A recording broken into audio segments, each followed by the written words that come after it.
Please welcome Assistant Secretary for Indian Affairs, Brian Newland.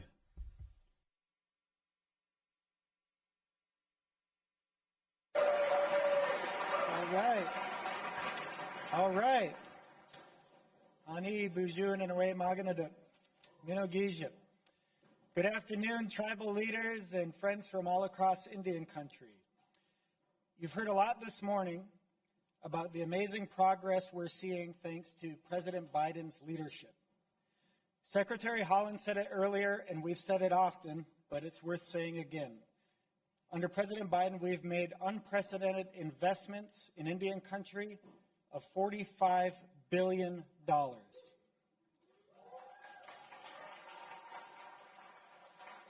From day one, President Biden has acted for us.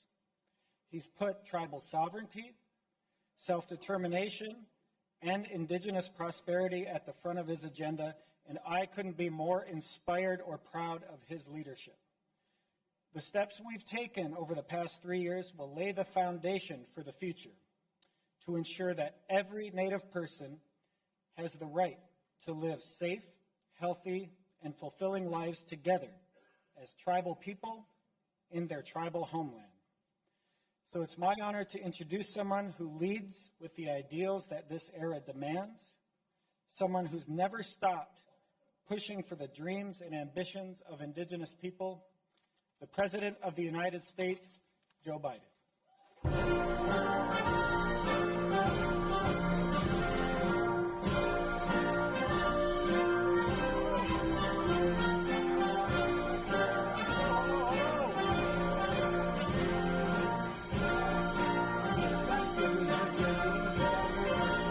Please have a seat.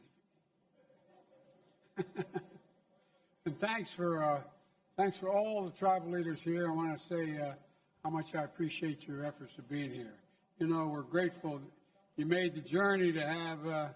We have an important conversation to have about things that matter most to your people. That's why we're here. It's a simple proposition. When I became president, I promised my administration would prioritize respect for tribal sovereignty and self-determination. Otherwise, Danny Inouye would come down from heaven and beat me up. I was raised by Danny Inouye. You think I'm joking? I remember once I said, all those Indian nations. He said, no, nations, Joe, nations, nations. And that was 50 years ago. You know, that we usher in a new era of a relationship between our government and nation-to-nation relationships. We've made progress, but we know Indigenous communities still live in the shadows of the failed policies of the past. That's why I committed to working with you to write a new and better chapter in American history for Indian nations. To honor the solemn promise the United States made to tribal nations to fulfill our federal trust and treaty obligations and to work together to rebuild tribal economies and institutions. To make this new era. Well, you should be clapping. This is the first time this has happened. Come on, guys.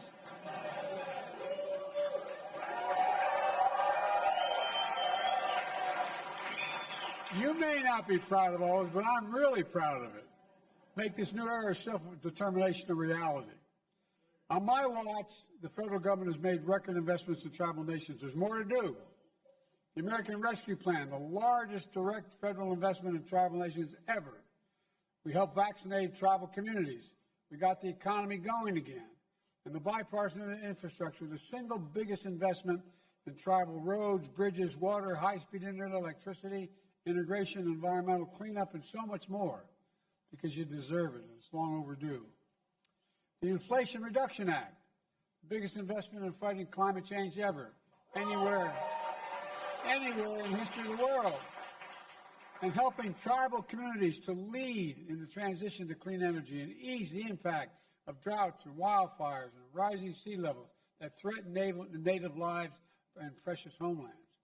You know, at the same time, my administration last year secured the first ever advanced funding for Indian health services.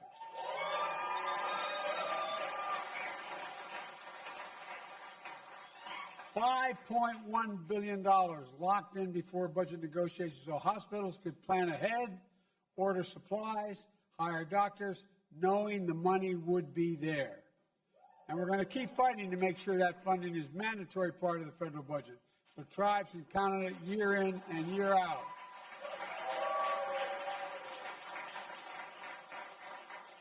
Folks, these transformational investments are going to help tribes, but they help all Americans, all Americans. We know the federal dollars are vital to your communities in order to be able to thrive. We know you know best how to invest them, not us. You know. You know what your communities need, and that's what self-determination means. But today, there are still too many hoops to jump through, too many strings attached, and too many inefficiencies in the process. For example, a small tribe may qualify for federal funding, but they can't afford to hire an extra staff needed to complete all the paperwork. Or a tribal council may secure a grant, but can't collect it without raising enough cash to meet the federal matching requirements. Or a remote Alaskan village may receive funds without roads or internet and has to charter a plane or every quarter just to be able to required to be in compliance with the report. Folks, we can do a hell of a lot better than that. A hell of a lot better than that. And we're going to. That's why today I'm signing an executive order to reform the federal funding system for tribes, cutting out red tape so you can deliver for your community faster and better.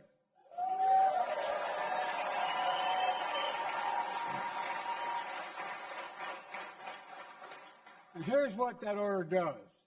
It requires federal agencies to streamline grant applications, to co-manage federal programs, to eliminate heavy-handed reporting requirements that gives tribes more autonomy to make your own decisions. Not to mention, it's more efficient. We know this approach works because we're doing it in some programs already, and we've been doing it for some programs for nearly 50 years. Take the Indian Health Service. More than half its budget now goes directly to tribes to run their own clinics and hospitals rather than relying on federal facilities. That's a source of local pride, deliver quality care tailored directly for each community because communities are different. Today's executive order also creates an online clearinghouse, a one-stop shop where tribal governments can more easily search for grants and all in one place. And that to me, by the way, not only tribes, but every state's asking for the same thing. And the order also tasks the Office of Management and Budget and my Domestic Policy Council with identifying areas where our funding falls short and ways to meet these needs going forward. Folks, separately, we're also streamlining the Buy Indian Act so federal agencies get more goals and services, goods and services from Native-owned businesses. Native-owned businesses.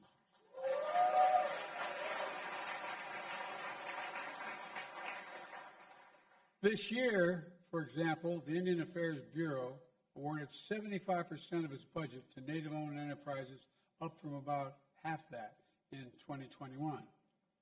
Together, these steps are going to help grow tribal economies and reduce the hoops they have to jump through to get the funding they deserve.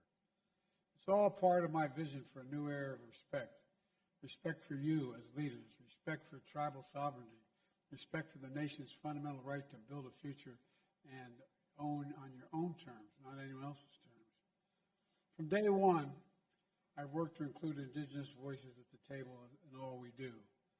I've appointed Native Americans to lead across the federal government. Not only Secretary Holland, America's first Indigenous Cabinet Secretary.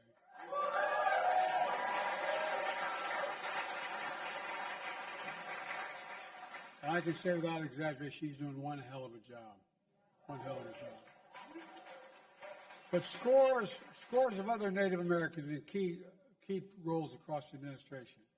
I've been proud to reestablish the White House Council on Native American Affairs to help coordinate that policy as well. And I'm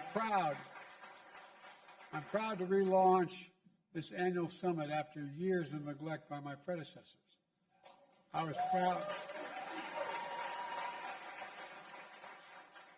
proud to take historic steps to improve consultation process between federal agencies and tribal nations. Working together, we also reauthorized the Violence Against Women Act, which I wrote as U.S. Senator, expanding tribes' sovereign jurisdiction, their sovereign jurisdiction. And I directed federal agencies to work with you to address the missing and murdered indigenous people. At the same time, preserving important and ancestral tribal lands. I restored protections for my predecessor, gutted by my predecessor, at 3 national monuments. Grand Staircase and Bears Ears. And by the way, you know how that happened? I was in a plane, and a little girl came up to me, she said, "Mr. President, can you take care of Bears Ears?" And I thought she said, "Can I take care of her ears?" I said, "What, honey?" She said, "Bears Ears, it's really important." And guess what? She was dead right, and we did take care of it.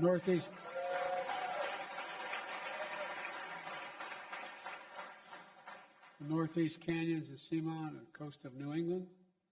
I used my authority under the Antiquities Act to designate new national monuments as well, including Castor Range in Texas, Camp Hale in Colorado, Spirit Mountain in Nevada, ancestral footprints of the Grand Canyon, which, by the way, I enjoyed doing that at the last one. Anyway, it got some attention from people who didn't agree with me. But anyway, meanwhile, my Department of Agriculture and Interior have signed more than 200 agreements to strengthen co-stewardship of federal lands, recognizing the value of tribal knowledge. And today, we're publishing the Best Practices Guide to help federal agencies work with tribes to protect sacred sites in all these areas. Folks, at the same time, we're helping to preserve cultural heritage like tribal languages and sports. Sports like lacrosse. Joining us today are members of the Six Nation Confederacy, by the way, where are you guys? Stand up. Come on.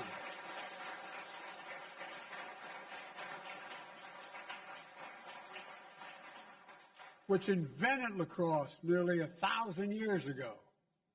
The game brought tribes together, a force for peace, friendship, and healing. The Six Nation players are still among the very best in the world. And as a point of personal privilege, I know about this because I went to Syracuse University, long the home of a powerhouse lacrosse program. And I might add, my daughter was a first-rate lacrosse player in high school, and my niece was an All-American lacrosse player at Harvard. So we have a little knowledge of lacrosse in our family. I wanted to play lacrosse, but you had to choose between lacrosse and football. You couldn't play both in the same season. Since I was a powerful 6'1", 158-pound flanker back, I was the runner-up of state scoring championship. Don't laugh, man. As they say in football, I got soft hands. It gets a lot. This fall, it was announced that lacrosse will once again be an official Olympic sport.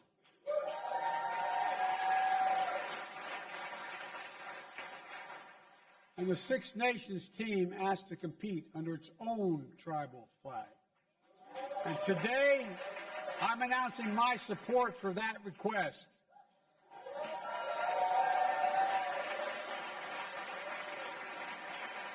Their ancestors invented the game. They perfected it for millennia. Their circumstances are unique, and they should be granted an exception to field their own team at the Olympics.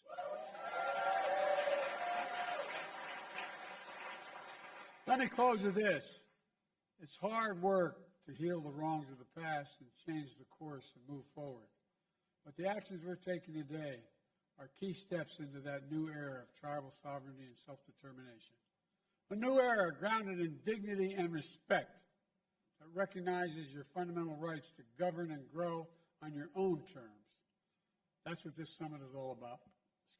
That's what this summit is all about. So I want to thank you all for being here, allowing me to be with you, and I look forward to continuing our work together. Now it's my honor to sign the executive order to do all the things I just said. So thank you, thank you, thank you.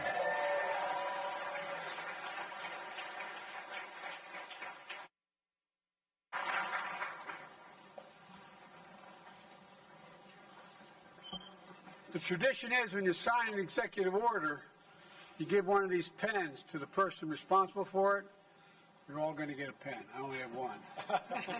But I promise you're all going to get one.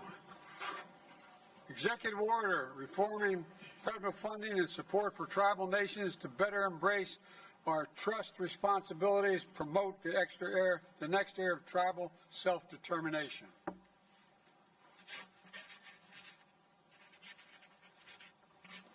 There you go.